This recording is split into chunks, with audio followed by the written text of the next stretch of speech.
3월 4일 목요일 오늘의 말씀입니다. 마태복음 20장 1절에서 16절 말씀 제가 읽도록 하겠습니다. 천국은 마치 품꾼을 얻어 포도원에 들여보내려고 이른 아침에 나간 집주인과 같으니 그가 하루 한 데나리온씩 품꾼들과 약속하여 포도원에 들여보내고 또 제3시에 나가보니 장터에 놀고 서 있는 사람들이 또 있는지라. 그들에게 이르되 너희도 포도원에 들어가라. 내가 너희에게 상당하게 주리라 하니 그들이 가고 제6시와 제9시에 또 나가 그와 같이 가고 제11시에도 나가보니 서 있는 사람들이 또 있는지라. 이르되 너희는 어찌하여 종일토록 놀고 여기 서 있느냐. 이르되 우리를 품꾼으로 쓰는 이가 없음이이다. 이르되 너희도 포도원에 들어가라 하니라. 저물매 포도원의 주인이 청지기에게 이르되 품꾼들을 불러 나중에 온 자로부터 시작하여 먼저 온 자까지 싹을 주라 하니 제11시에 온 자들이 와서 한 데나리온씩을 받거늘 먼저 온 자들이 와서 더 받을 줄 알았더니 그들도 한 데나리온씩 받는지라. 받은 후에 집주인을 원망하여 이르되 나중에 온 이 사람들은 1시간밖에 일하지 아니하였거늘 그들은 종일 수고하여 더위를 견디고 우리와 같게 하였나이다. 주인이 그 중에 한 사람에게 대답하여 이르되 친구여 내가 내 잘못한 것이 없노라. 내가 나와 한 데나리온의 약속을 하지 아니하였느냐. 내 것을 가지고 가라. 나중에 온 이 사람에게 너와 같이 주는 것이 내 뜻이니라. 내 것을 가지고 내 뜻대로 할 것이 아니냐. 내가 선함으로 내가 악하게 보느냐. 이와 같이 나중에 된 자로서 먼저 되고 먼저 된 자로서 나중 되리라. 아멘. 포도원 품꾼에 관한 이야기는 바로 그 전장인 19장에서부터 이야기를 풀어가야 본문을 조금 이해할 수가 있습니다. 왜냐하면 19장 말미에 먼저 된 자가 나중 되고 나중 된 자가 먼저 된다는 이 말씀이 오늘 본문 20장 16절 말미에도 또다시 반복하여 말씀하고 있기 때문입니다. 그래서 19장과 20장의 연결고리가 바로 먼저 된 자가 나중 되고 나중 된 자가 먼저 된다는 이 말씀을 설명하기 위해서 오늘 본문 20장 포도원 품꾼에 관한 비유로 예수님께서 말씀을 하신 것입니다. 그럼 마태복음 16장의 그 유명한 우리 부자 청년에 관한 이야기를 짧게 한번 살펴보도록 하겠습니다. 한 부자 청년이 예수님께 나와 내가 무슨 선한 일을 해야 영생을 얻을 수 있습니까? 라고 물었습니다. 그때 예수님은 계명을 지키라고 말씀을 하셨지요. 이때 청년은 자신은 지금까지 단 한 번도 계명을 어긴 적이 없다고 말하면서 아직도 제가 부족한 것이 있습니까? 라고 물었던 것이죠. 그때 예수님은 내 소유를 팔아 가난한 자에게 주고 그리고 나를 따르라 라고 말씀을 하신 것입니다. 성경은 청년에 대해서 이렇게 말하고 있습니다. 재물이 많았으므로 근심하고 돌아갔다. 그리고 이어서 베드로에게 예수님께 물었습니다. 우리가 모든 것을 버리고 예수님을 따라왔는데 그러면 우리는 무엇을 얻을 수 있습니까? 라고 물었던 것이죠. 이때 예수님께서 무엇을 얻으려고 하는 제자들과 베드로에게 이렇게 말씀하셨습니다. 마태복음 19장 29절에 또 내 이름을 위하여 집이나 형제나 자매나 부모나 자식이나 전토를 벌인 자마다 여러 배를 받고 또 영생을 상속을 하리라. 무엇을 달라고 하는 이에게 버려야 한다라는 역설적인 말씀을 하신 것입니다. 여기서 버린다라는 것 어떤 의미가 있을까요? 그러면서 버릴 때 여러 배를 받게 될 것이다 라고 말씀해 주고 있는데 여기서 여러 배를 받게 될 것이라는 것은 히브리식 표현을 하면 100배를 받게 된다라는 말로 이해할 수가 있습니다.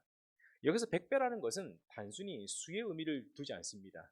다시 말하면 이 100배는 다른 것과 비교할 수 없이 크고 많다라는 것을 여러 배, 100배로 해석할 수가 있다는 것이죠. 그래서 이 말씀은 예수님께서 제자들과 오늘 베드로에게 하신 이 말씀은 버려야 한다라는 이 말씀에는 예수님을 위하여 예수님의 이름을 위하여 집이나 형제나 자매나 부모나 자식이나 전토를 버리는 사람은 그것과도 비교할 수 없을 만큼 영생을 얻게 될 것이다 라는 말씀을 말씀해 주신 것입니다. 그럼 버린다라는 것은 무엇을 의미하는 것일까? 자식을 버린다, 전토를 버린다, 집을 버린다, 무슨 말일까요? 예수님을 믿기 위해 예수님 외에 모든 것을 버려야 한다라는 그런 의미일까요? 아닙니다. 이 말은 부모나 자식이나 집이나 전토가 어떤 상황이나 어떤 크기나 어떤 분량이라도 주어진 것에 만족하라라는 말씀이 이 뜻에 담겨 있다라는 것이죠. 예를 들어 부모는 자식이 교사가 되길 원했습니다. 하지만 자식은 임용고시의 시험을 4번이나 쳐 또 떨어지게 되었던 것이죠. 그럼에도 부모는 자식에게 5번 치면 또 붙을 수 있을 것이다 라고 독려합니다. 부모의 욕심이 끝이 없는 것이죠. 집착이 결국은 화를 부르게 만들었던 것입니다. 이것을 버리는 것입니다. 내 욕심을 버리는 것입니다. 주어진 것에 감사하는 것이죠. 욕심을 버리지 않으면 집착이 되고, 집착이 되어지면 결국은 모든 것이 파국으로 접어들게 되어진다는 것입니다. 그래서 버리는 것입니다.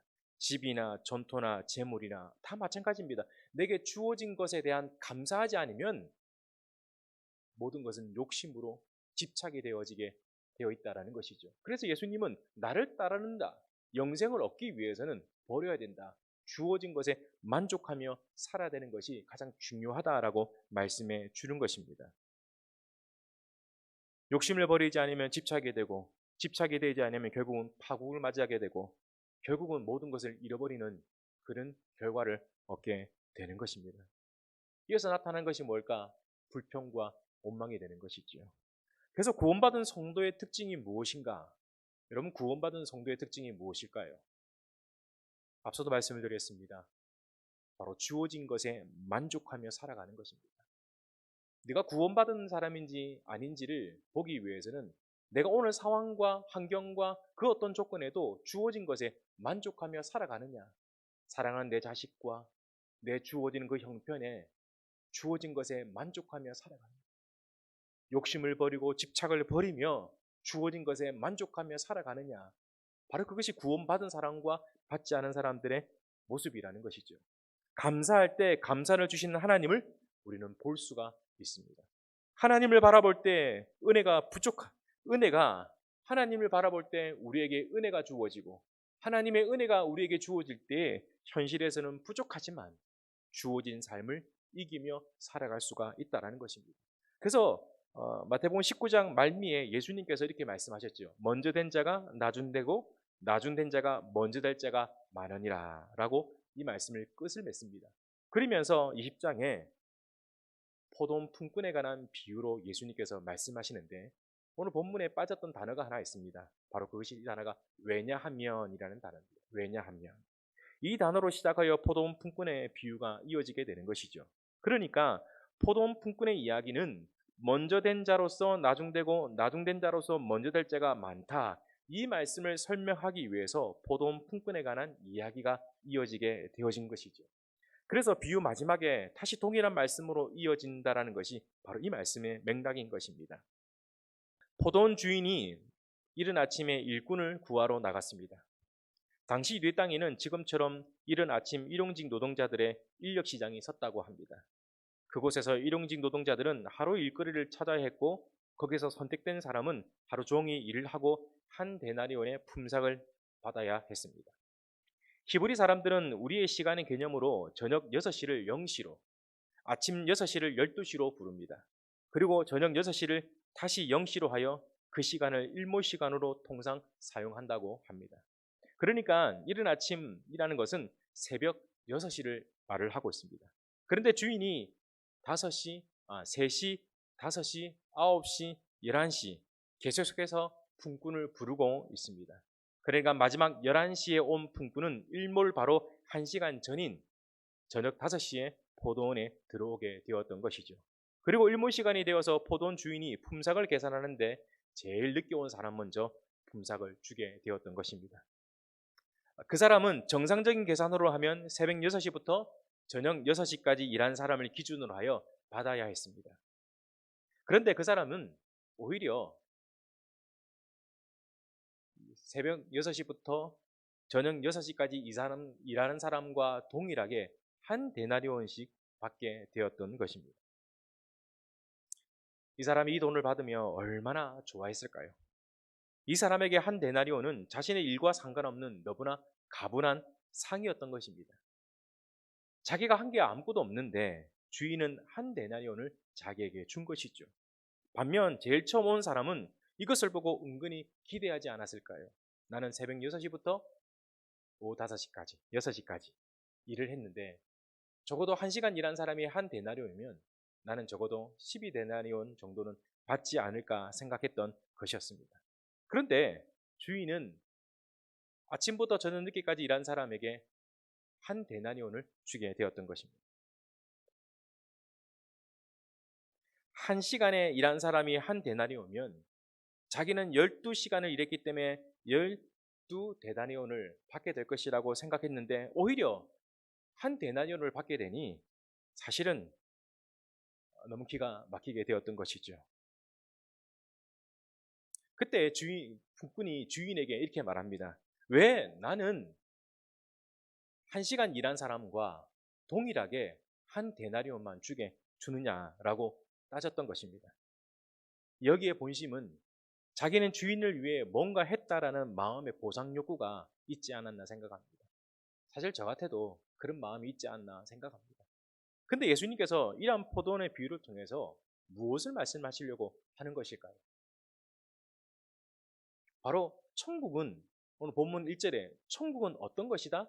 천국은 저녁 5시에 일하러 나온 자가 한 데나리온을 받고 그 가분함에 감사하여 살아가는 삶.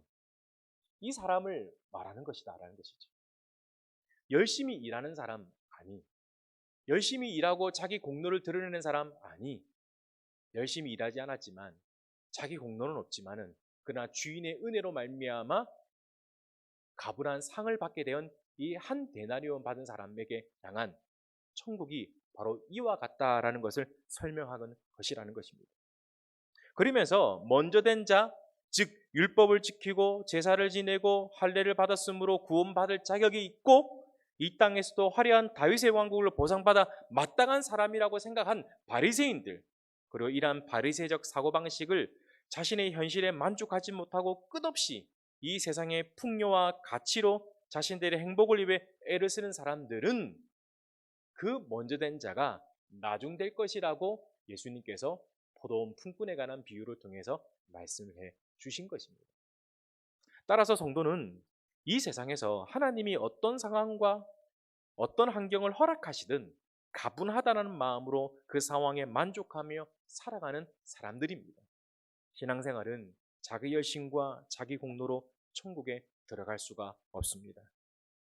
사랑하는 성도 여러분, 우리의 구원은 우리가 구원받을 만한 행위를 해서 얻은 결과나 열매일까요?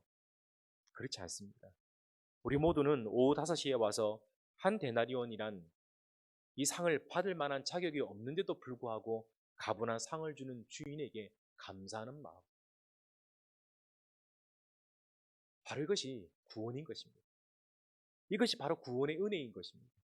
성도는 이러한 은혜로 살아가야 될 줄 믿습니다. 하나님의 은혜가 떨어지면 내 행위가 보이고 보상을 원하고 불평합니다. 이것이 사단의 속임수입니다. 이러한 사단의 속임수에 넘어가지 마시길 바랍니다.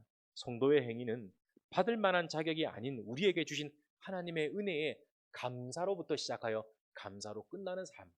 바로 그것이 오늘 우리가 해야 될 삶인 것입니다. 이 감사가 드러나는 것이 뭘까요? 헌신이고 섬김이고 봉사이자 순종이 아닐까요? 무엇을 받기 위한 것이 아니라 하나님의 은혜에 가분한 사랑을 받아서 하는 행동, 할 수밖에 없는 행동이 바로 섬김과 봉사와 순종이라는 것이죠. 보상을 받기 위한 것이 아닙니다. 하나님의 은혜 감사에 나타나는 그 행동, 저와 여러분의 그러한 행동이 나타나기를 바랍니다. 우리의 눈에 불신이 보인다면 믿음을 고백하시길 바랍니다. 우리의 눈에 불평이 보인다면 감사를 고백하며 이겨내시길 바랍니다.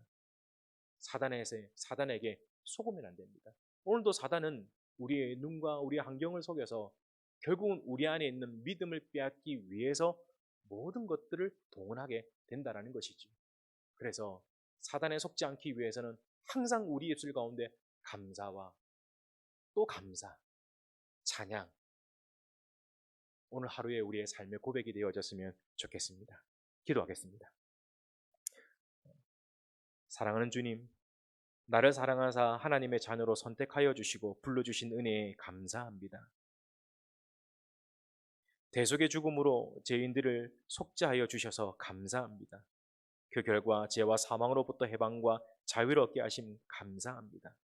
구원의 은혜가 항상 내게 있어 어떤 환경과 상황도 고난도 어려움이 오더라도 나에게 베풀어 주신 은혜로 말미암아 이기게 하여 주시옵소서.